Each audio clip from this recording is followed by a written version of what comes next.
This is Tim Bryce with my column titled, Missing Sam KINISON, Redo.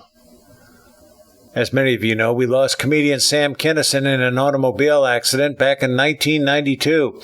For those of you who do not remember him, Sam was described as a heavy metal comedian who was well known for being raunchy and irreverent. Interestingly, prior to becoming a comedian, he was an ordained Pentecostal minister. But he was better known for his shock rock humor, who made biting commentaries of our time. It seemed nobody was spared, but his favorite targets were Reverend Jim Bakker of the PTL Club and his wife Tammy, Jessica Hahn, the Pope, Oral Roberts, religion in general, world hunger, gays, and several commentaries on sex, drugs, and rock and roll. I can still vividly remember his trademark scream. No, he was certainly not politically correct by both today's and yesterday's standards.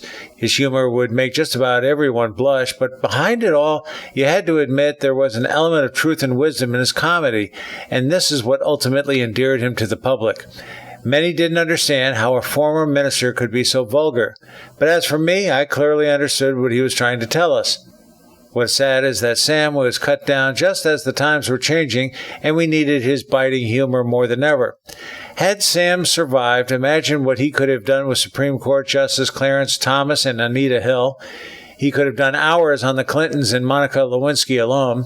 There was also drummer Tommy Lee and Pam Anderson, Anna Nicole Smith and Paris Hilton, and Supreme Court Justice Brett Kavanaugh and his accuser, Christine Blasey Ford, and much, much more. Sam's humor, though, was not confined to sex. I would have loved to have heard his take on Bill Gates and Windows, Steve Jobs and the iPhone, the Internet, the Taliban, Al-Qaeda and Osama bin Laden, Iraq and Saddam Hussein, immigration, and on and on and on. Unfortunately, Sam missed a period of time which would have given him more fodder for his humor than he could have imagined, but such was not to be.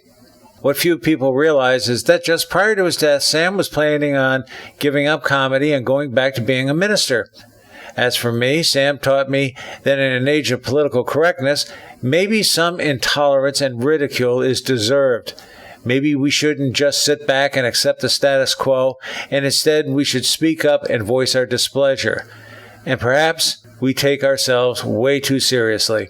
So yes, I miss Sam. Not just for how he ranted and raved, but more importantly, what he was trying to tell us. Friends, keep the faith. This is Tim Bryce in Palm Harbor, Florida. Follow me on the internet at timbryce.com.